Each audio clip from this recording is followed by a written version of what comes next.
명당초등학교 6학년 학생 여러분 안녕하세요. 수학 6단원 직육면체의 건널비를 구하는 방법을 알아볼까요? 오늘 함께 공부해 보도록 하겠습니다. 네, 직육면체의 건널비를 구하는 방법 알아보기 위해서 수학책, 수학 익힘책 준비해 주고요. 네, 수학책은 126쪽에서 129쪽, 수학 익힘책은 86에서 89쪽입니다. 네, 우리 우선 직육면체의 건널비는 무엇일지 알아보도록 할게요. 우리가 1학기, 그러니까 여름방학 전에 직육면체의 부피에 대해서 열심히 공부해 봤었죠? 자, 그러면 여러분, 직육면체 부피 기억하고 있지요? 네, 이 옆에 있는 직육면체의 부피를 구하려고 한다라고 하면 우리는 뭘 생각하면 될까요? 네, 맞아요. 이 부피라는 건 어떤 입체가 한 공간을 얼만큼이나 차지하고 있는가, 차지하고 있는 공간의 크기를 알아보기 위한 거였죠? 그러니까 이 안에 단위 부피가 몇 개 들어있는지, 여기서 단위 부피는 가로, 세로 높이가 각각 1cm인 정육면체를 뜻하죠? 이 단위 부피가 몇 개 들어있는지를 세어보는 거였어요. 그래서 이 부피를 세어본다면 네, 4cm에는 4개, 가로에 4개, 세로 2cm에 2개, 그리고 높이 3cm에 3개가 들어가니까 부피는 4 곱하기 3 곱하기 2. 그래서 1세제곱센티미터인 단위 부피가 24개 들어간다라고 해서 24 세제곱센티미터라고 나타낼 수 있었습니다. 네, 그러면 직육면체의 건널비는 무엇이 될까요? 오늘 우리가 함께 공부해 보도록 할게요. 우선 정의만 한번 알아보면 앞에서 얘기한 것처럼 우리 부피가 물체가 차지하고 있는 어떤 공간의 크기, 그러니까 이게 3D였다면 건널비는 물체의 겉면의 넓이를 뜻해요. 그러니까 이건 2D겠죠. 우리가 바로 전 수학 시간에 배웠던 것처럼 직육면체의 건널비를 구하기 위해서는 우리가 곧 전궤도의 넓이를 구하면 되겠구나 라는 것을 알 수 있어요. 네, 그래서 우리가 이렇게 2단원과 6단원 관련 있는 부분끼리 2단원의 전궤도와 6단원의 건널비를 함께 알아보는 중이랍니다. 자, 그럼 우리가 직육면체의 건널비다라고 하면 네, 직육면체 겉면의 넓이를 구하려고 하는 거겠죠? 그럼 직육면체는 특징이 있었어요. 네, 사각기둥 모양이죠. 맞아요, 맞아요. 그리고 모든 6개의 면이 모양이 뭐가 된다? 네, 직사각형이죠.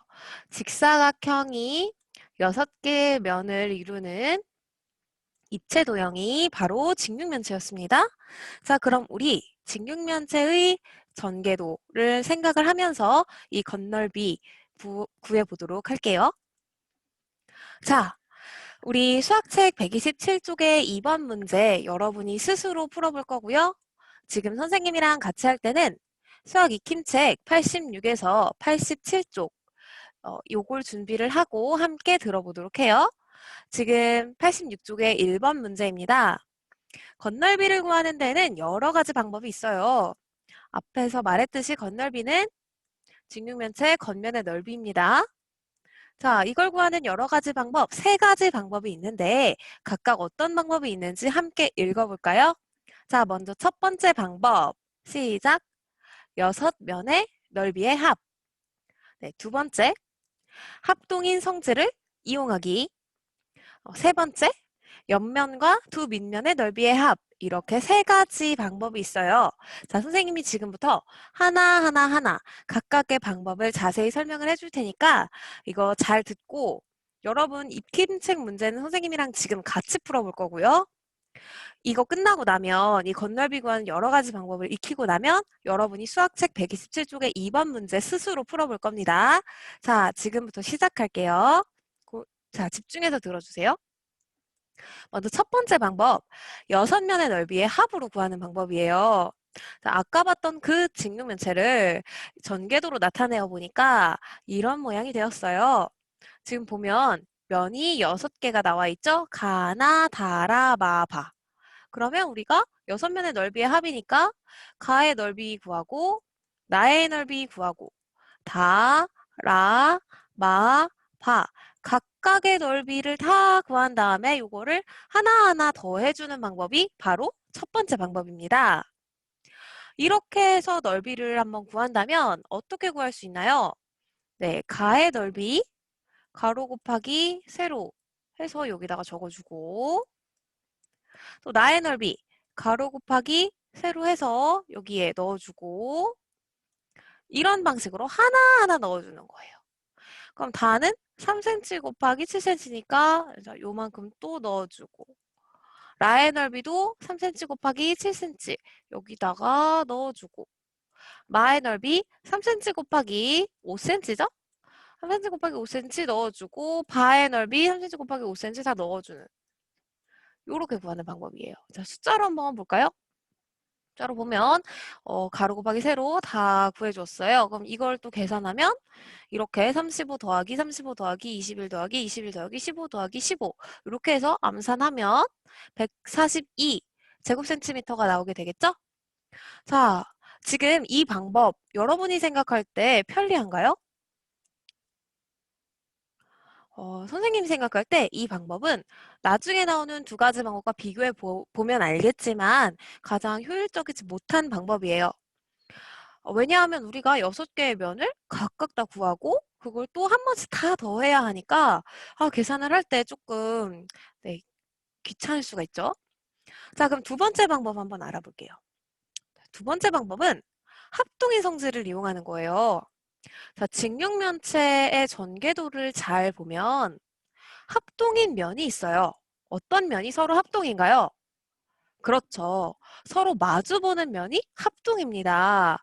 자, 그래서 지금 가하고 나가 합동이고 다하고 라가 합동이고 마하고 바가 합동이에요. 그럼 여기서 우리 명당초등학교 학생들은 똑똑하니까 추측할 수 있을 거예요. 자, 이런 경우에는 가의 넓이, 다의 넓이, 그리고 마의 넓이를 더한 다음에 똑같은 게 두 개씩 있으니까 곱하기 2를 하면 되겠죠. 자, 그럼 가의 넓이 아까 5cm 곱하기 7cm였으니까 넣어주고 다의 넓이 3 곱하기 7 넣어주고 또 마의 넓이 3 곱하기 5 넣어주고 이걸 합한 뒤에 곱하기 2 하는 방법. 네, 요거 식으로 보기에도 아까 첫 번째 방법보다는 훨씬 간단하죠.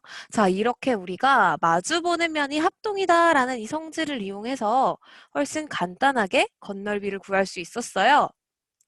자, 그러면 세 번째 방법은 뭘까요? 자, 세 번째 방법 같이 볼게요. 자, 세 번째 방법은 옆면과 두 밑면의 넓이를 합해서 구하는 방법입니다. 자, 지금 옆면이 모두 하나, 둘, 셋, 네 개가 있는데 이 옆면을 통으로 한 가지로 보는 거예요. 그러면 이것도 하나의 커다란 직사각형이니까 가로를 구할 수 있고 세로를 구할 수 있잖아요. 그럼 이 옆면의 넓이는 새롭게 되는 이 가로 그리고 이 높이 7cm를 곱하게 되면 되겠죠. 그럼 여기 있는 이 새로운 가로의 넓이는 가로의 길이는 어떻게 구하나요? 여기 5cm, 3cm, 또 5cm, 3cm니까 5, 3, 5, 3을 모두 더하면 새로운 옆면의 가로가 나오고 여기에 옆면의 세로 길이를 곱해서 옆면의 넓이 구할 수 있겠죠. 자, 그리고 우리가 밑면 5 곱하기 3, 이 밑면이 두 개가 있어요. 그러니까 5 곱하기 3이라는 이 밑면이 있고 이 밑면이 두 개씩 있다 해서 옆면의 넓이와 한 밑면의 넓이 곱하기 2를 가지고 겉넓이를 구하는 방법이에요. 자, 이거 직접 수를 넣어보면 이렇게 넣을 수 있겠죠. 5 더하기 3, 5 더하기 3에서 16, 높이 그대로 7, 네, 가로, 세로 3 곱하기 5, 그게 두 개씩 있으니까 곱하기 2. 자, 이것도 간단하게 계산해 보면 네, 옆면 112, 밑면 2개 30 해서 더하면 142 제곱센티미터가 나오겠죠. 자, 여러분. 아까 우리가 6개의 면 각각 구하는 방법이 있었고요. 합동 이용하는 방법이 있었고요. 세 번째로 옆면과 두 밑면의 넓이 합 구하는 방법이 있었거든요. 여러분은 1번, 2번, 3번 중에서 어떤 방법이 가장 편리한가요? 음, 네, 좋아요. 많은 친구들이 2번이라고 대답한 친구들도 있고, 3번 얘기한 친구들도 있고, 아주 조금은 1번이라고 대답한 것 같은데요? 음, 개인적으로 선생님은, 어, 2번 방법을 가장 많이 썼었어요. 초등학교 6학년 때. 그런데 어른이 되고 보니까 지금 3번 방법도 굉장히 편리한 것 같아요. 자, 여러분이 어떤 방법이 가장 편리하다고 생각하는지 간에 여러분이 생각하는 그 방법으로 우리 수학책 127쪽의 2번 문제 한번 풀어보도록 하겠습니다. 잠시 영상을 멈추고 여러분 수학책 127쪽의 2번 문제를 풀고 다시 돌아와 주세요. 네, 문제 잘 풀어보았나요? 자, 그럼 우리 다음으로 넘어가도록 하겠습니다. 자, 이번에는 수학책 128쪽의 3번 문제예요. 자, 이 3번 문제를 보면 이렇게 직육면체가 하나 나와 있고요. 이 직육면체의 전개도를 우리가 그려보도록 되어 있어요. 우리 지난 시간에 전개도 그리기 열심히 공부했던 학생들은 아주 쉽게 전개도 완성할 수 있을 것 같아요. 자, 지금 한번 시간을 멈추고 여러분 영상 잠시 멈추고 전개도 한번 완성해 보도록 하겠습니다. 자, 전개도 완성해 주세요. 네, 전개도 완성하고 돌아왔나요? 자, 그럼 우리 완성된 전개도를 보면서 건널비 어떻게 구할지 이야기 나눠볼게요. 여러분도 이렇게 선생님처럼 완성해 주었나요? 지금 보면 여기 밑면 두 개가 있는데 각각 가로 세로가 몇 센티미터죠? 네, 여기 6cm, 6cm예요. 자, 그리고 높이가 네, 10cm입니다. 자, 그럼 이렇게 생긴 도형의 건널비 구하려고 하는데 1번, 2번, 3번 중에서 어떤 방법으로 풀 거예요, 여러분?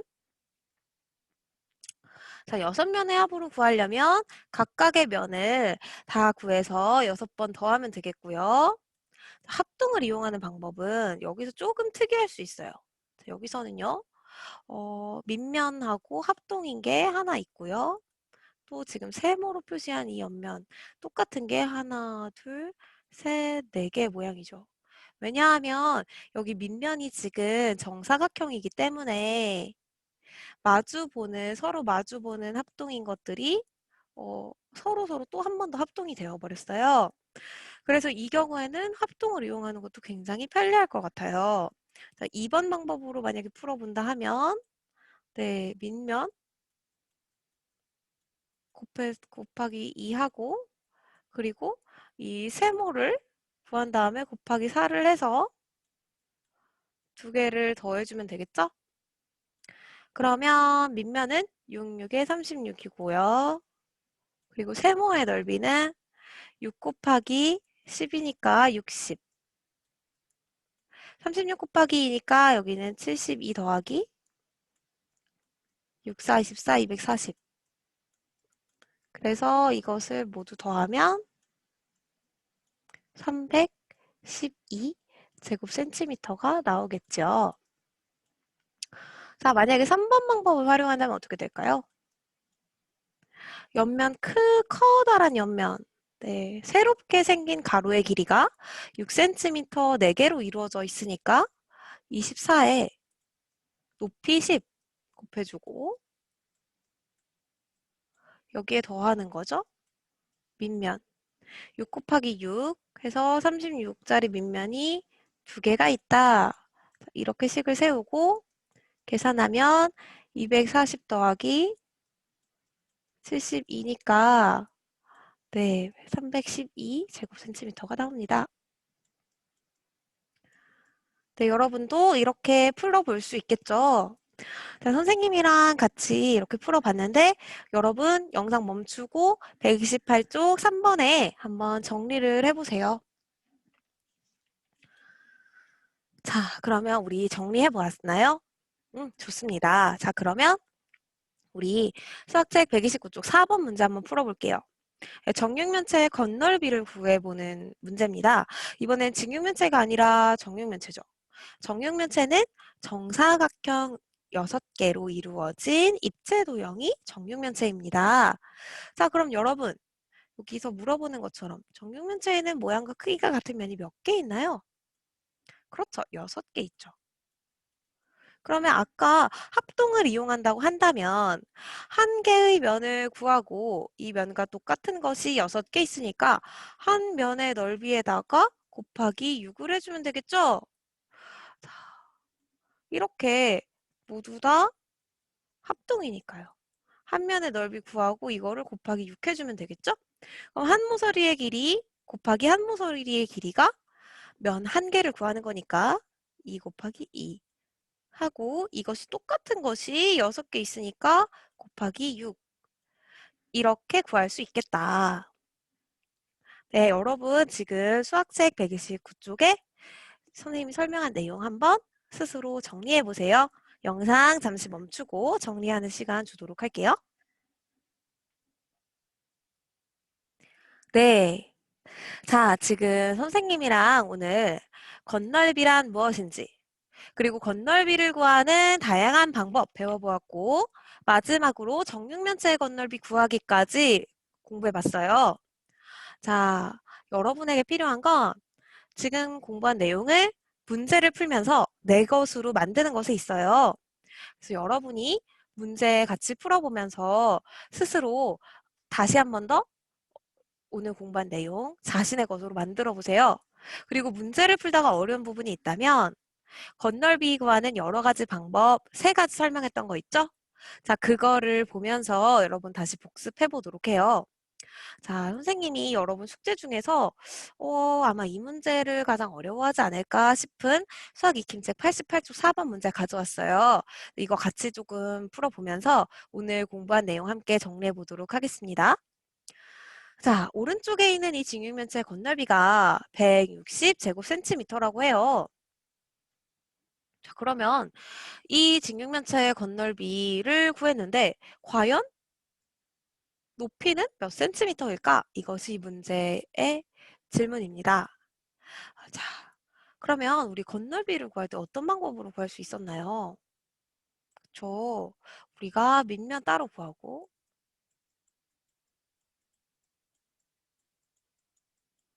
밑면 2개 구하고 그리고 옆면의 넓이 구하는 방법이 있었죠.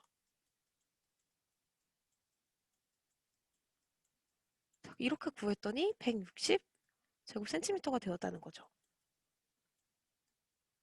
자, 그럼 여기서 우리 밑면의 넓이 얼마인지 알 수 있나요? 밑면의 넓이. 가로 곱하기 세로 하면 구할 수 있죠. 가로가 5cm, 세로가 2cm니까 네, 밑면의 넓이 10제곱센티미터예요. 그럼 밑면의 넓이가 이렇게 10제곱센티미터 2개 있었으니까 얘가 20만큼 차지했겠죠. 그러면 20이랑 옆면을 더했더니 160제곱센티미터가 나왔어요. 그러면 이 옆면의 넓이는 얼마여야 될까요? 20에다가 몇을 더해야 160이 나올까요? 그렇죠. 140제곱센티미터가 되겠죠. 그런데 사실 이 옆면의 넓이는 원래 어떻게 생긴 직사각형이에요? 직사각형 4개가 모여 있지요?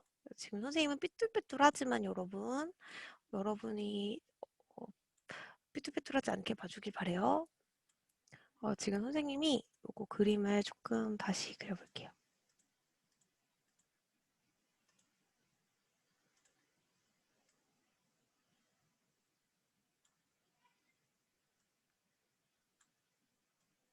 네, 옆면이 이렇게 4개의 면으로 이루어져 있어요. 그쵸? 서로 마주보는 면 길이는 합동하게끔 되어 있겠죠? 가로가 몇 cm? 5cm. 또 여기에 직육면체 가로는 직사각형 가로는 2cm. 여기도 5cm. 여기도 2cm. 그래서 새롭게 만들어진 이 가로의 길이가 얼마가 되죠? 5 더하기 2 더하기 5 더하기 2에서 몇 센티미터? 14cm겠죠. 그러면 높이가 과연 몇 센티미터였길래 14cm에다가 높이를 곱했더니 140이 나왔을까요? 그렇죠. 높이가 10cm였기 때문에 14 곱하기 10을 해서 140 제곱센티미터가 된 거겠죠. 이렇게 해서 우리가 높이가 10cm구나 라는 것을 구할 수 있습니다. 네, 여러분 수학 익힘책 88쪽에 4번 문제 풀 때 지금 선생님이 설명한 부분 한번 참고해서 풀어보도록 하고요. 선생님이 설명을 해주었지만 지금 이 과정을 그대로 따라하기보다 여러분이 문제를 먼저 보고 스스로의 힘으로 풀어본 다음에 그래도 막히면 영상을 보면서 다시 도전해 보도록 하세요. 네, 그러면 오늘 여기까지 함께 했고요. 이번 주의 학습 과제는 수학 익힘책 80, 수학 익힘책 87에서 89쪽, 그리고 수학책 129쪽에 5번 선생님이랑 같이 안 풀어본 유일한 수학책 문제거든요. 요거 겉넓이 비교하기 문제예요. 요거 한번 같이 풀어보도록 하세요. 네, 오늘도 정말 잘했습니다. 우리 조금만 더 힘내서 함께 열심히 공부해 보도록 해요. 자, 그러면 우리 다음 주에 만나요. 안녕.